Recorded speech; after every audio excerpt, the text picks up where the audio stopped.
And we're going to invite you to enjoy a very beautiful visual of the Golden Age and some sharing. And again, if you feel comfortable, we'd love to have you come forward. We will be using the side screens. And if anyone would like Hindi translation, we have a Hindi translator for you. Please go to the Hindi headsets. If you do want Hindi, please go to the Hindi headsets. Where are the Hindi? This. Okay. So enjoy.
Take you floating on a river of golden age.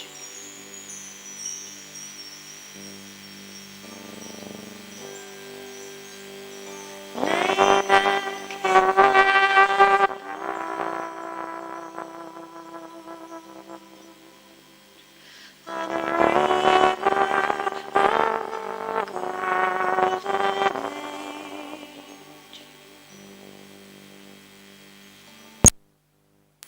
In golden age, golden age, everything is sweet. Golden age, golden age, everything's complete.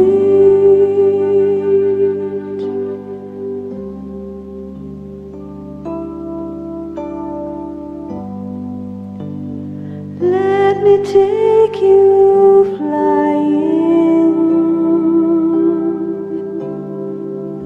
in a viman in golden age.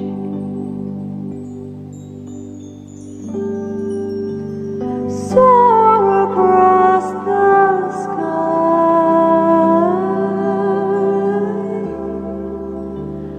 free flight in golden age. Golden age, golden age, everything is sweet. In golden age, golden age, everything's complete.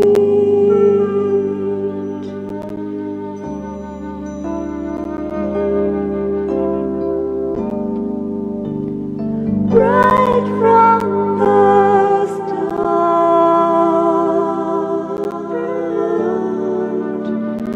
here in my heart, right from the start,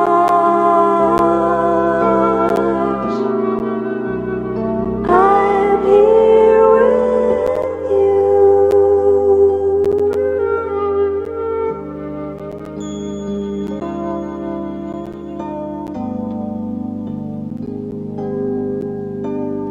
Come with me.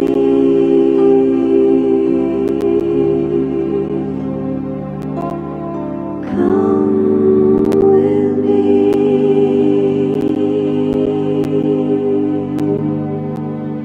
How sweet it will be.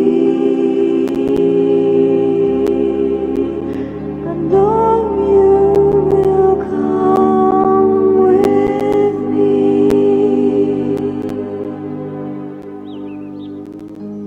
In golden age,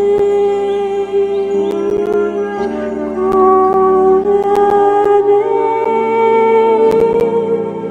age, everything is sweet. Golden age, golden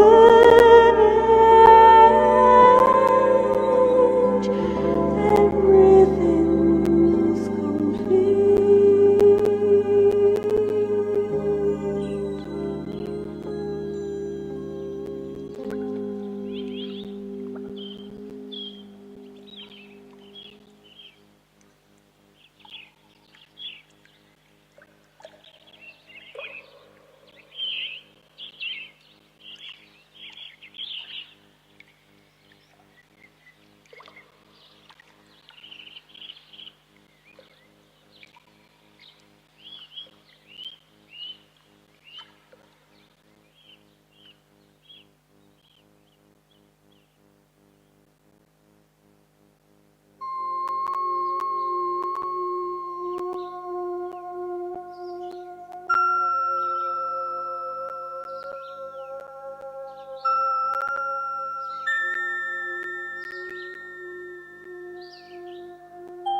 As Baba said that, a beautiful crystal ball emerged in Baba's hand. It appeared in Baba's hand. So Baba is gifting the children this crystal ball. But as that ball was reaching each child,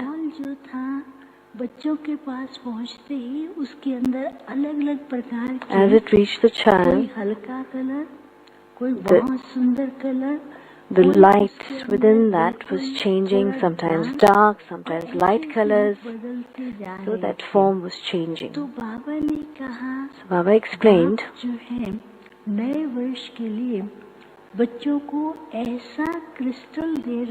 Baba is giving the children such a crystal for the new year. It is a crystal of clarity, of purity and royalty.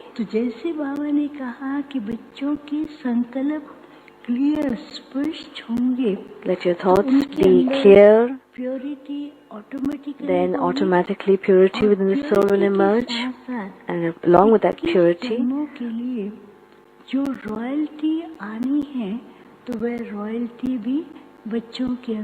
will experience also the royalty that you're going to see for the next 21 births. So Baba then said, did you see what this crystal is? I said, Baba, this looks like a crystal. It just looks like a crystal. So Baba explained, in the world, people, science creates so many new inventions, but this crystal represents the special instrument of silence. Through this instrument of silence, you're able to check yourself, how much clarity I have within the soul, how much cleanliness I have within the soul, how much do I have a clear connection with the Father. And through that, you can increase your percentage of purity of the soul, and as purity increases, then more and more royalty will emerge.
And I suppose the first transition we experience, which is the big transition, is the move from the soul world to the physical world. So coming from a region of complete silence, complete stillness, into a world where we have expression and we have experience. Coming from a place where we are in the incorporeal form, taking a physical body, and for the very first time experiencing the world, the physical world, through sense perceptions. So just imagine, just recall what that experience was like, coming from a sea of silence and then landing into a fetus in a womb. And then as the physical body is born, for the very first time, looking through eyes and also hearing through ears, and of course taste, touch and smell. But just recall, just think of that very first experience when I, the soul, would look through physical eyes of this body costume. And just imagine what would be the drishti of your very first parents in the entire cycle. So let's say, for example, your very first parents were Lakshmi and Narayan, Lakshmi Narayan the first. So just imagine how clean, how pure their drishti would have been towards you. Such a clean feeling of welcome. So pure, so divine, no attachment from the parents, no sense of clinginess, no sense of possessiveness or ownership over you. How clean that drishti was, how inviting it was, and how easy it was to simply to slip into that body and become part of the family. So such a beautiful way to transition from the world of silence into the world of matter.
Living in ecstasy, internal harmony.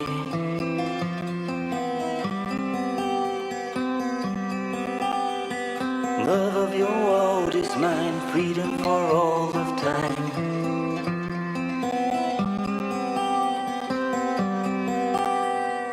Moment of insight, filling me up with light.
ready to go? Good. Thank you. Good. So thank you for your patience whilst we're getting the technology to work. Will we have a problem with technology in the Golden Age? Some shaking heads, some nodding heads. Shanti. My name is Brother Stephen, and this is Brother Jeff, and we're just going to have a little bit of a conversation with each other about the Golden Age. And we were talking about it last night, and I've known Jeff since about 1997. And there's one thing that's absolutely 100% consistent with respect to Jeff, is his interest in the final stages of the cycle and the Golden Age. I don't think there would have been a conversation that I've had with Jeff that hasn't involved one of the two in the last 27 years. So he's really dived deep into this subject matter. And we just wanted to role model a conversation that you can have with yourselves, with your friends, with your other people in the centre, because we have a bit of a hypothesis. And our hypothesis is that we tend to not think too much about the Golden Age, and that it sort of is in the realm of often fantasy rather than real deep experience. We may be right or wrong. And so we just wanted to have a bit of a dive into our own thoughts about the Golden Age. But first, before I get Jeff to, I'll ask him a question. I just wanted to ask you, in terms of the first part that we've just had, and prior to us going live online, we had a little bit of a meditation commentary, and then we had the Borg message, and then Brother Yogesh talking about the thing about the thing about the thing about the thing about the thing about the thing about the thing about the thing about the thing about the Golden Age. So just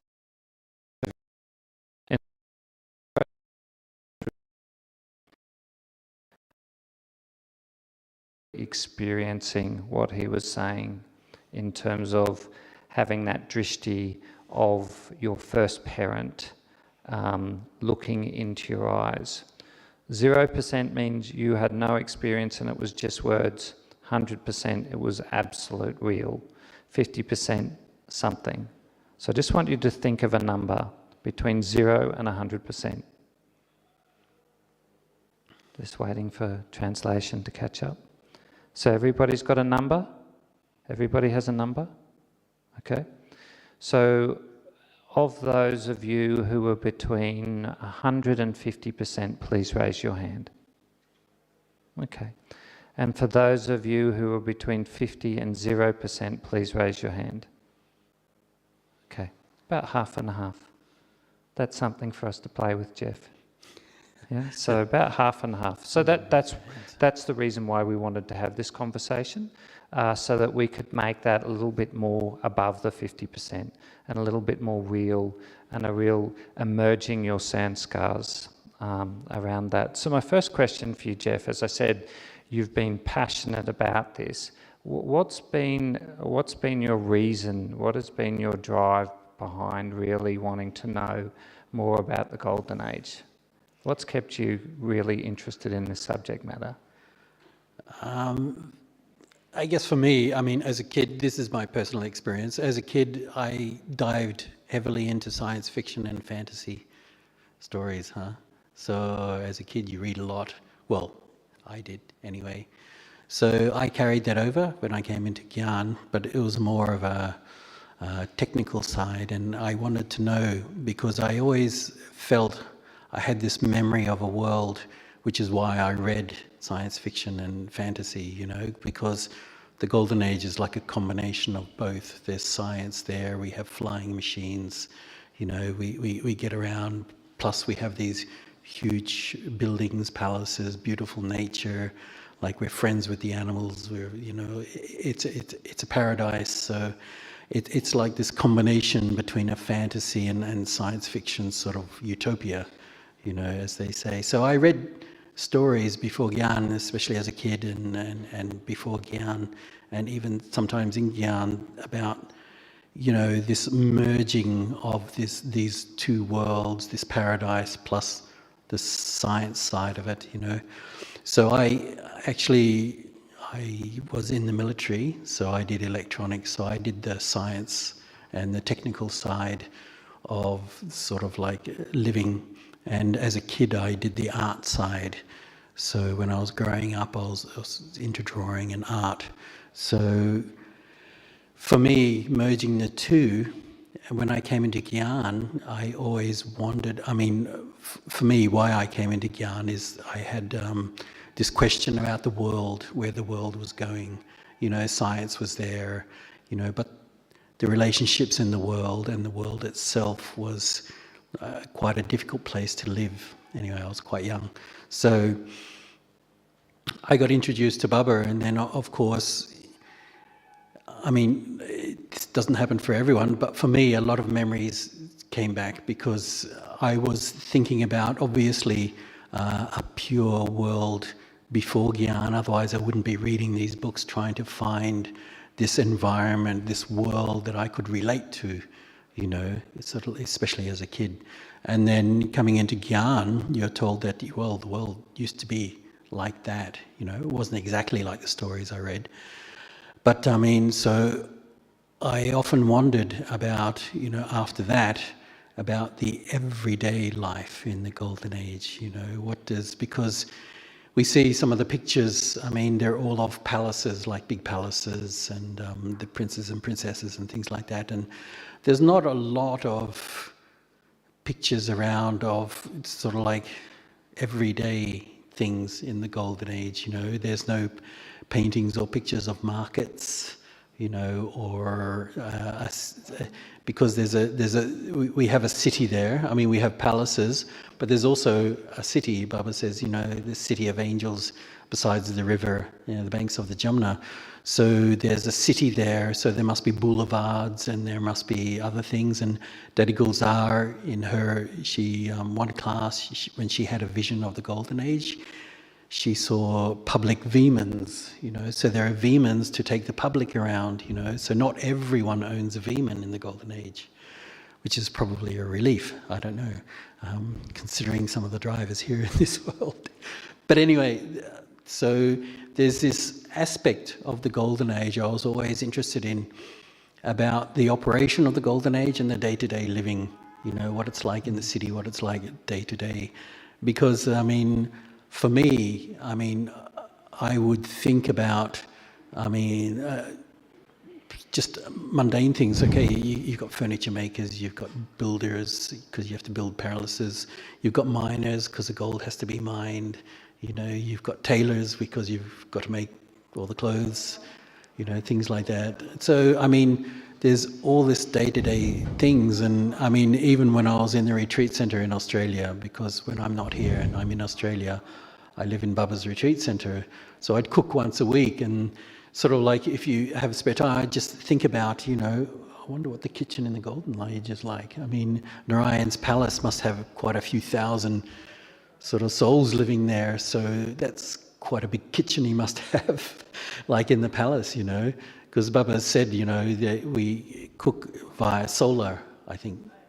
Do you remember that? Baba said we cook by solar. So, I mean, these are just everyday things that, you know, that I used to think about and would pique my interest, you know, it would get my interest up. Because, I mean, here now, even at the Confluence Age, we do day-to-day mundane things, you know. So, like Baba said, I mean, we are still the human beings in the Golden Age. We're just pure, with the pure matter. So there are still, you know, things we do on a day-to-day level, you know. So I always wondered what those were like, and explored a lot of like those sorts of things. Yeah, And thanks, Jeff. I think just in that 5 minutes, you've got a sense of the depth of the things that Jeff thinks about, but also the depth that we can go into, but not on just purely on a thinking level. And I think that that's just a nice segue into a series of slides that Jeff's going to show us. And that particular part that Jeff is particularly interested in is the way of living, the way of life. And Jeff's been experimenting with AI, artificial intelligence software, and he's been entering in parameters around the golden age, and we've been having a look at seeing what's coming up.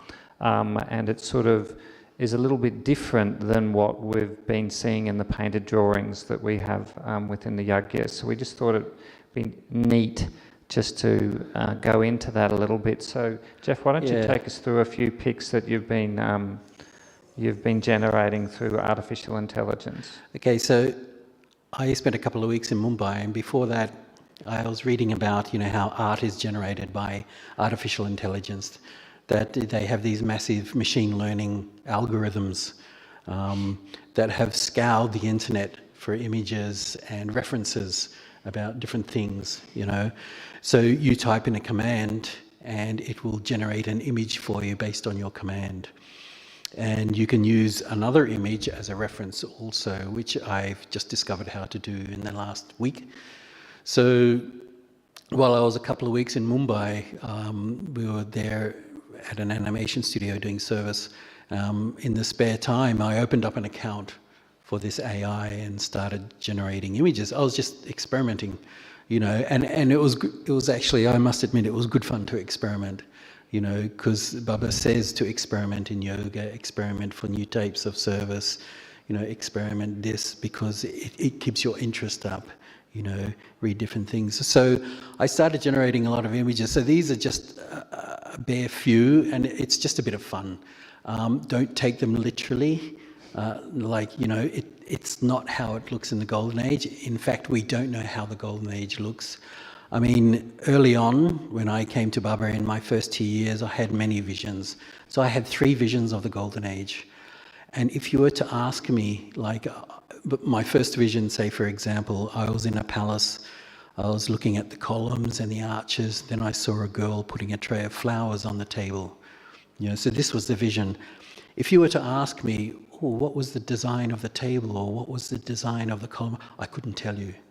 I wasn't looking at the details. I was looking at I was getting the feeling, and there was a lesson in there. I could see the soul of that sister putting the tray of flowers on the table. I could literally see the soul. So I wasn't looking at physical details. So I couldn't really duplicate or replicate what I saw. I just know what I saw because, Baba gives you the vision, he implants it in your mind. So this is just a bit of fun, like this image here. It's just, okay, where do we bathe in the Golden Age? Do we bathe in the rivers? Baba says we swim in the rivers, but is it a bath? Do we bathe? Do we need to bathe in the Golden Age? So this is an interesting question. Do we have like a bathhouse? Most palaces have a bathhouse, sort of like, there's a bathhouse for everyone to use, and there's a royal bathhouse. So anyway, these are many different things I typed in to get like bedrooms, dining rooms, what would that be like in gold and all of that sort of stuff. So this is a bit of fun. So don't take it literally, these pictures, please. So this is just an image of a palace bathhouse, the first one. Can you see that up on the screen? Yeah. So like that, there's another one. So you can type in the same command and it will give different images each command. No two are the same unless you really specify. So this one, what the AI does really well is design and environments. I must admit, I was very impressed with its design and environments. It has a good AI imagination. So I just kept typing in different things, like there's another one.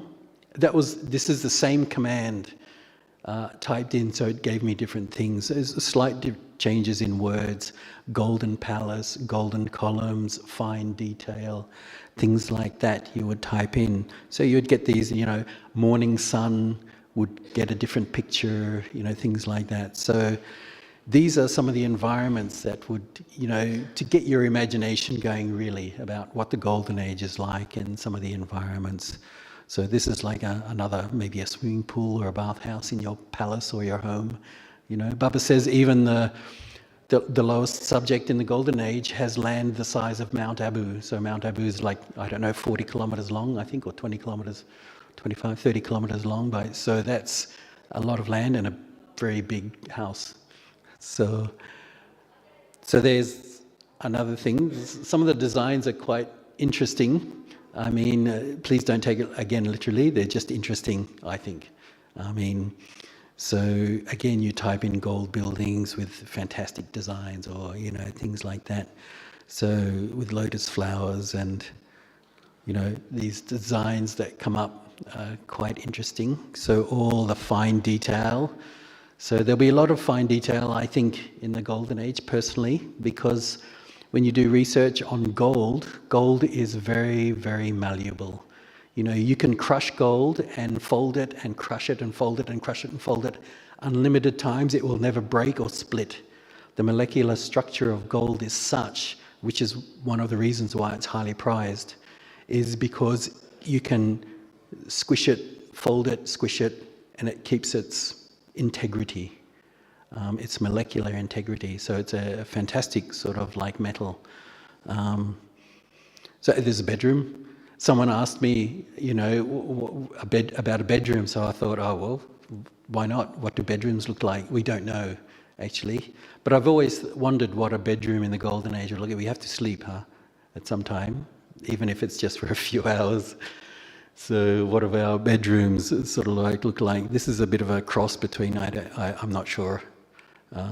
There's another one. On this monitor, they look a bit dark. I'm not sure what they're like on your monitor, but they're much lighter, so there's lots of gold. And one of the things I got a surprise with, one Murli actually, was one Murli. Baba mentioned that in one Murli, this is many years ago, about maybe 3 or 4 years ago, that the doors in the golden age will be highly decorated or very detailed. And it just blew me away. I never thought about there are doors in the golden age. I never thought, are there doors in the golden? Why do you need a door? Things like that. I mean, it just surprised me that Baba mentioned the doors in the golden age. So, I mean, I never actually thought about that. Jeff, we might just stop there for a minute. And I just invite you just to absorb what you've been listening to so far and what you've been watching. And just go into your own feelings of what will our palaces look like, our bedrooms. Is there any other aspects that you're curious about that you hadn't thought of before, but maybe Jeff has triggered something? Just allow yourself to be present in your palace. It's there in your memory. It's there in your heart.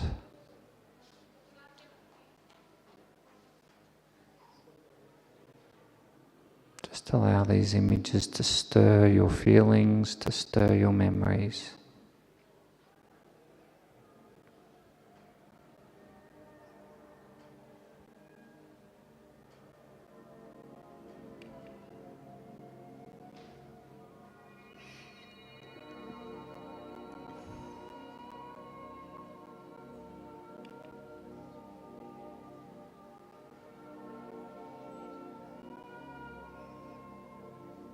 Allow them to stir your feelings.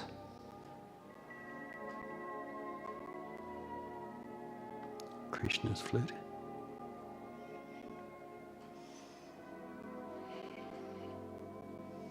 So thanks, Jeff. I mean, that gives us a really good sense of your sense of. We might stay with the flutes for a minute. It gives you a sense of the possibilities and the extent of the things that we can think about, and that maybe where are your limits that you have placed upon your own thinking about the Golden Age, and hopefully we've begun to expand that. And this next series of slides, as Jeff been showing, is the cultural aspects, what we do in our day-to-day living. So what's some of your research beyond the AI images around what do we do in our spare time, and how do we, what do we do to have fun? Or go for lots of picnics, I would say. I mean, in the Golden Age, we've got a Veeman handy, so, I mean, the Veemans don't crash, there are no accidents, so, like Baba says, you push a button, I mean, they probably read your thoughts and then go to anywhere. Baba says many of Baba's centers and retreat places in the world will be picnic places, so all the nature where the retreat centers are and that will be very pure. So, and it'll be fun to go there, have a picnic, see different sorts of animals, like I'm from Australia, so Australia has these unique animals that hop, called kangaroos, that are not found anywhere else in the world, and they've never found a fossil of a kangaroo anywhere else in the world. So Australia is the only place throughout the whole cycle that has kangaroos, or that island, if you know what I mean. So in the Golden Age, it will just be, again, just an island with kangaroos on it and other wildlife. So, I mean, each place will have its own uniqueness. So we're visiting a lot around the world. I mean, we have the technology, so why not? As Baba says, we can go from here to the other side of the world in less than a telephone call. So that's a very high technology. They can't do that nowadays. Only in secret can they do that, with the secret technology they have. And that's a whole nother sort of like avenue. So, I mean, obviously Baba says, like, we go to school, so we learn. I mean, even Krishna has to go to school, so, but it's fun. It's a fun way to learn. He has to learn about the kingdom. He has to learn how to rule a kingdom. But that's his education. Others will be learning different things. His would be very specific. What part will technology play in the learning process? That I do not know. Whether there are holograms there, I have no idea. I mean, there might be, because hologram technology is on the rise. I saw one where there was a picture of a frame with some plants, but there was a branch in the middle with a lizard on it. And it looked very real. It was like solid, but when you put your hand in it, you just went straight through the lizard. It was made of light, but the light was being projected from all different sides into thin air. So it was this sort of new technology, so you could put it in there. So this is up and coming, So, I mean, I couldn't tell you, Steve, I mean, personally, but I doubt whether there's any iPads there in the Golden Age, so we don't have any of those sorts of cumbersome sort of things. They'll be very refined. I mean, like Baba says, even in the palaces, there are no wires in the Golden Age. Here, electricity is delivered through wires. There are no wires. We have electricity there, but there are no wires. So somehow it's generated, and the palace is lit at night in a certain way. Obviously very beautifully. So and safe. And it will use the gems and the diamonds to refract and reflect light, to make patterns and things like that. So great. So some more picks for us. So more Krishna's flutes. I mean, it does designs. I mean, I guess growing up in a middle-class family in Australia, you don't get to see fine, detailed gold things, not like the wealthy here in this world. I mean, the wealthy have like, I remember reading one article, it's the the Sultan of Brunei, you know. We're being asked to speak slowly. Oh, okay. Yeah. Sorry. We're Australians. Australians tend to speak fast. Particularly when we're together. Yes, that's right. Very animated. So I remember reading about the Sultan of Brunei, and that, like, because he's a very wealthy guy, you know, because of oil, you know, all the handles, the taps, everything is gold, gold plates, gold knives and forks, gold this and that. You know, everything is all the details and decorations are all gold, you know. So I wondered, how can anyone live like that? I mean, I always used to wonder, how could you have a whole building made of gold? Wouldn't it be a bit boring? You know, I mean, you know, but obviously in the golden age, there's a lot of design, you know, because you can actually, like this, make it into, you know, beautiful shapes and embed it with jewels and diamonds, you know. So it actually looks really quite beautiful, you know. So, I mean, Krishna's flute collection is quite large. I mean, sorry about that. Does gold tarnish? Gold doesn't tarnish, doesn't corrode, which is one of the reasons why they use it in electronics a lot. Most of the phones, anything electronic always has some sort of gold in there, because gold doesn't corrode. Other metals corrode, gold does not. And gold is used even, I don't know if you know this, by the astronauts. Their visors, you see this reflective, that's gold, because gold reflects heat and light very well, very efficiently. So they use it on the astronauts' visors, you know, when they go out spacewalking, you know, because the suns will burn their eyes out. So, so these are different shaped palaces. I mean, this actually was interesting. I loaded one of Baba's pictures in the art department into the AI and told it to generate palaces. So this is what it came up with, some very interesting designs. So, I mean, of course, there's some more. Some of them are actually quite very nice. Some of them are a bit spiky. So that's just the interpretation by the AI.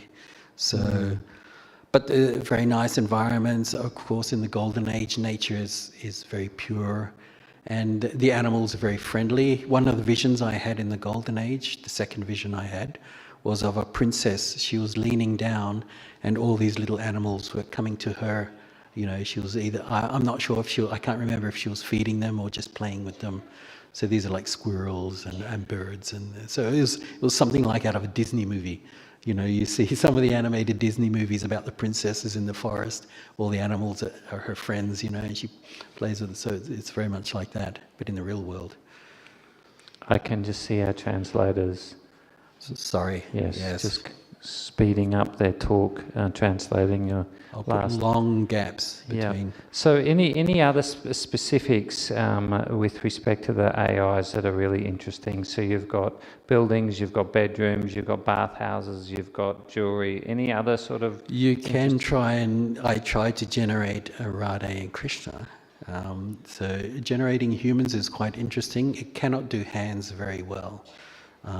The hands always have, like, sometimes they have 12 fingers on one hand. Sometimes you get 3 hands coming out. There's 2 sitting there and there's a third hand coming out somewhere there. So it's very funny, some of it. But of course, what the AI is doing is referencing the images that is already available now. And of course, historically, if you look at India, there is not many written records for India past 1,000 years, you know. Here in Bharat, they never kept very records because they always lived in the present. You know, they never lived in the past. Well, I can't say that because they've written the Ramayana and the Mahabharata, and these are memories of the past, but and fantastical stories. But they never, like the Europeans or the Romans, recorded intricately what they did on a day-to-day level, or, you know, or kept. And of course, when the different people came from outside, of course many buildings were destroyed, whole cities were destroyed. And I remember there was one city in the south of India called Vijayanagar, and it's where the ruins of Hampi are in south. I think it's in Karnataka. And one European traveller came through, and he said it was and he was, I think he was Italian, so he had, you know, some of, like Venice and some of those cities. He said it was the most beautiful city he ever saw. But of course, the Muslims came and destroyed the city because it had a lot of statues in it. So, so that sort of thing. So a lot of the history is lost here in Bharat, you know. So even, I think the British took more than 100 years, nearly 200 years, to try and piece together the history of Bharat, you know, because it was fragmented. There was only fragments around, you know, that they could actually go by, you know.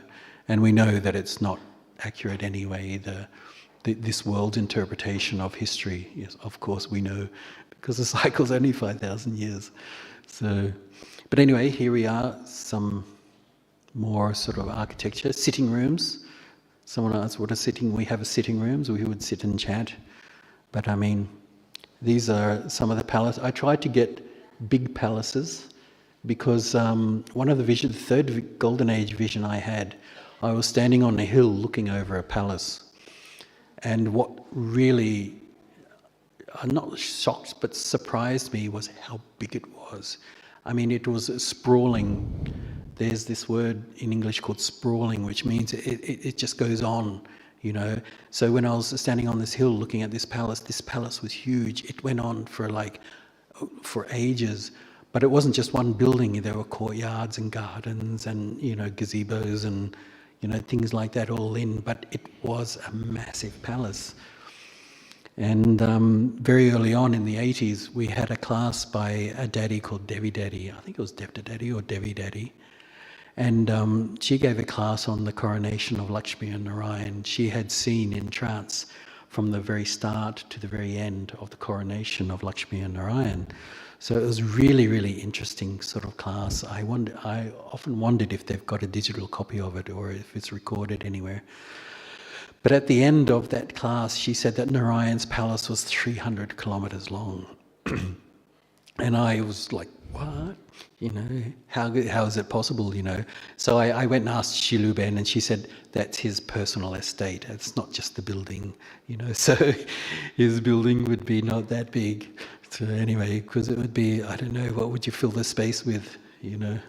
So when I tried to make the AI do a large palace, it just, of course, its references to Indian architecture are the Taj Mahal and very little other places, you know, which are all, by Golden Age standards, very small, you know. So, but there's a big sort of like courtyard style sort of that came up after just a description of a gold palace courtyard, sort of, you know, with fountains and things. So there's some designs. It gives you, when you type in your command, it gives you 4 different images. So these are the 4 different images of golden palaces in lots of trees and city streets. So, Jeff, we might call it a day with respect to the pictures, and Yep. But I wanted to get a sense of the feeling from the audience in terms of how today's session has helped you maybe think a little bit more expansively, or give you a list of things to explore in your own curiosity. So if you could just raise your hands if you feel like you've got something more to think about in the Golden Age with respect to the Golden Age. So we've got 2 people. Two okay, people, that's good. 3. Translation's still coming through. 0.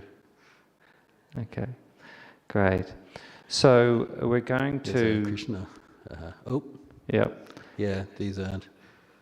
The figures and what they draw on with respect to those pictures. Because it's referencing Kali Yuga, huh? So when it references Kali Yuga, I mean, this I tried a bit of a cartoon type. This is Aladdin, using Aladdin style. I don't know if anyone's seen the animated film Aladdin as you were kids. So this is that style, but it does do nice designs. These are Vemans, some swan Vemans. I typed in, see what it's like, a gold swan-shaped flying machine, called a Veman.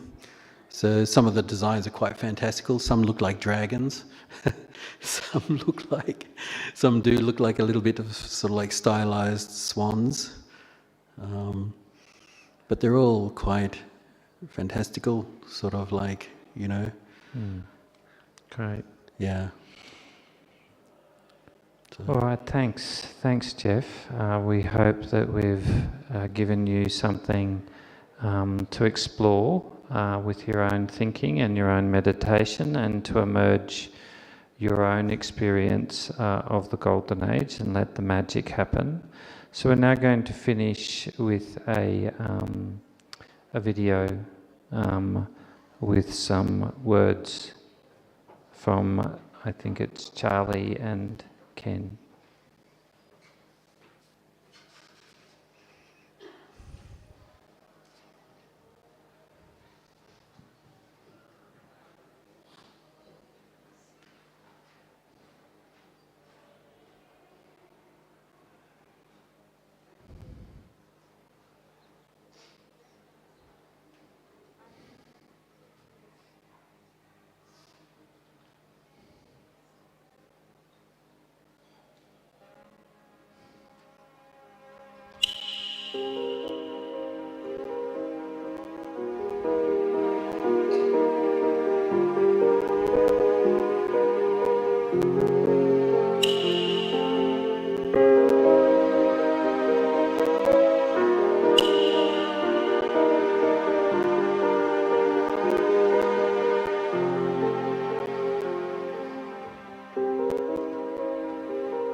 What about my relationship with the body?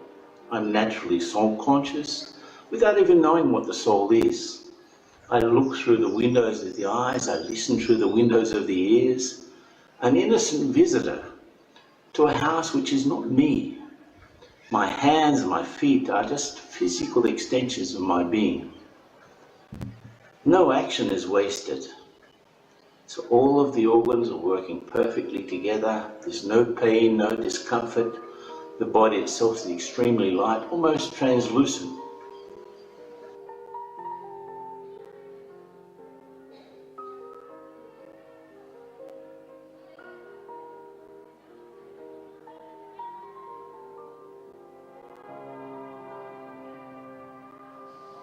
So a practice to become more golden age-ish, use the body as an extension of the soul. Just think about it. But one thing working together.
So how will the eyes of the deities be?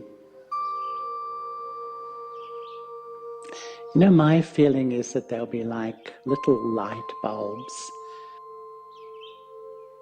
streaming light,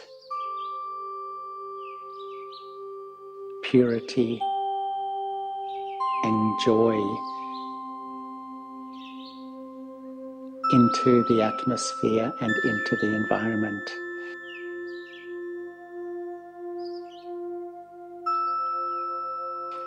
We won't be able to see that light, but we feel that light And it's almost like the eyes will sparkle and the eyes will dance. And as the eyes sparkle and dance, they're just filling the whole of this material world with those vibrations of purity, peace, love, and happiness.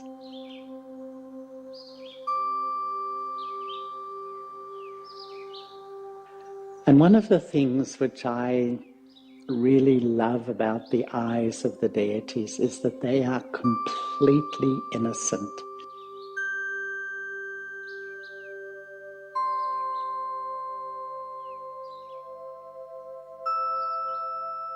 You know, sometimes I think there is nothing more attractive than innocence.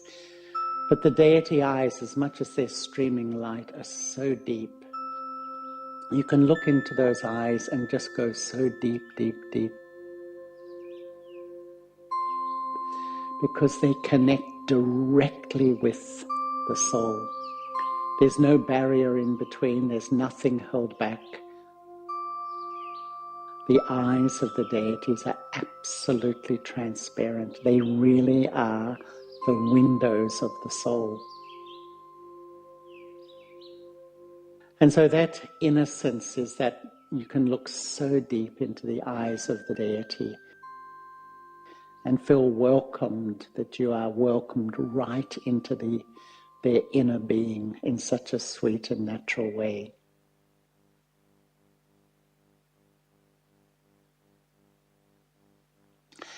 But also I feel the eyes are the way we communicate. They're not through words. It actually will be through our eyes that we speak to each other. All the feelings and beauty of life will be expressed through your eyes, and everyone will understand. So the vibrations from the eyes, the drishti from the eyes, will convey exactly what sort of person I am and my specialties and my beauty. And the vehicle of that communication obviously is our drishti. And the drishti of the deity soul through the eyes are the expression, the eyes will dance, the eyes will sparkle, the eyes will glow.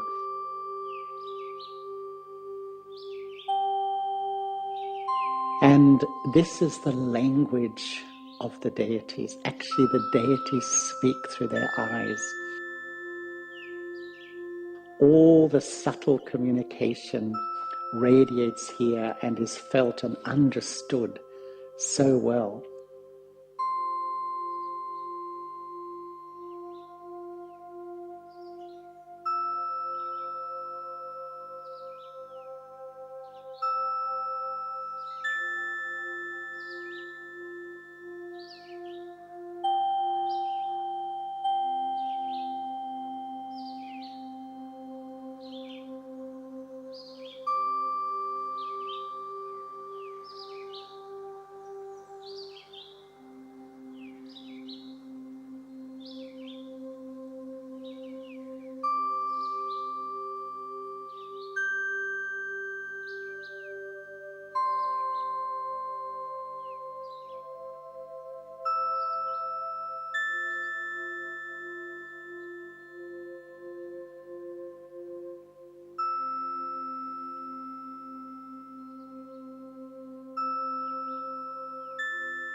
we trust that that has left you with some new insights and some new ways to explore your experience of the Golden Age. Happy experimenting, and use this time and this space and the silence to go deeper into your memories of the Golden Age. So thank you, Jeff. Thanks for sharing your thoughts. And Om Shanti. Om Shanti. Great. Anyone got any comments? Trish, did you have anything you wanted to say? Yeah, Trish. Great. Thank you. A big thank you to both of you. Om Shanti. Yeah, can we give them a big hand?